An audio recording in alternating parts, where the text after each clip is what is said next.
Ванчо Михајлов ја отвори првата можност за поставување пратенички прашања до владата по истекот на 100 дена од нејзиниот избор. Димитар Ковачевски не умее да ја води државата, бидејќи дозволува да се слави ликот на еден фашист, реагираше ВМРО ДПМН поставувајќи 3 прашања за отварањето на културниот центар на Бугарија во Битола. Владата даде логистичка поддршка која се финансира од данокот на граѓаните на Македонија за настан против Македонија и македонскиот народ. Чиста, брутална, јасна и јавна провокација, а вие и понатаму да си молчите.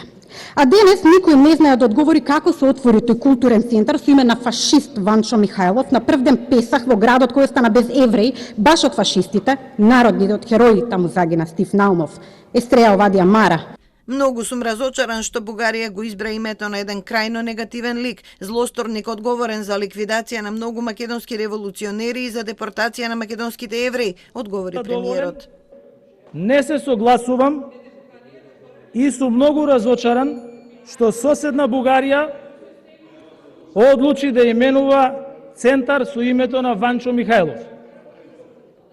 За мене, а знам и за огромното мнозинство на граѓани, лицето Ванчо Михајлов е поврзано со директна соработка со нацистички и фашистички режим. Ковачевски ја обвини ВМРО ДПМН дека се смета за наследник на Михајлов, дека нејзини членови присуствувале на отворањето на центарот во Битола, дека има фотографии со председателот на партијата, но и во партиското седиште. За Мизрахи, Михајлов е историски лик кој бил узурпатор на ВМРО ДПМН.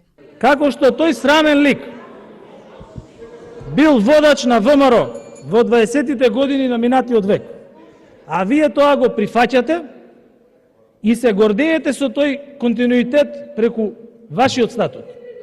И сега, знаејќи го сето тоа, почитувана пратеничка Мизрахи, вие мене ме прашувате за Ванчо Михајлов.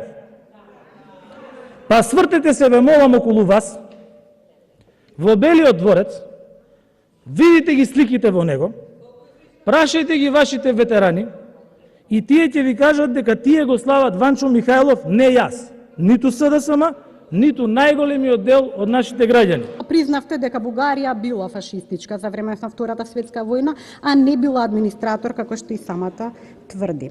На крајот да расчистиме уште една работа. Доколку зборувате за историјата на ВМРО ДПМН и македонската историја, подобро познавајте ја претходно. Ако не ја познавате, може да се консултирате со историчари. Ванчо Михајлов е узурпатор на ВМРО ДПМН и ние не сме наследници на истиот. Меѓутоа, ниту Заев не е наследник на Тито, господине Ковачевски, туку узурпатор на СДСМ кој што ви ја направи оваа дрмолетка во партијата. Ковачевски нагласи дека отварањето културни центри во соседни држави е форма на пријателство. Најави дека освен во Софија, Македонија ќе отвори ваков центар во Благоевград. Името ќе биде одбрано во соработка со Националниот институт за историја, а Мизрахи ќе биде поканета на неговото отварање.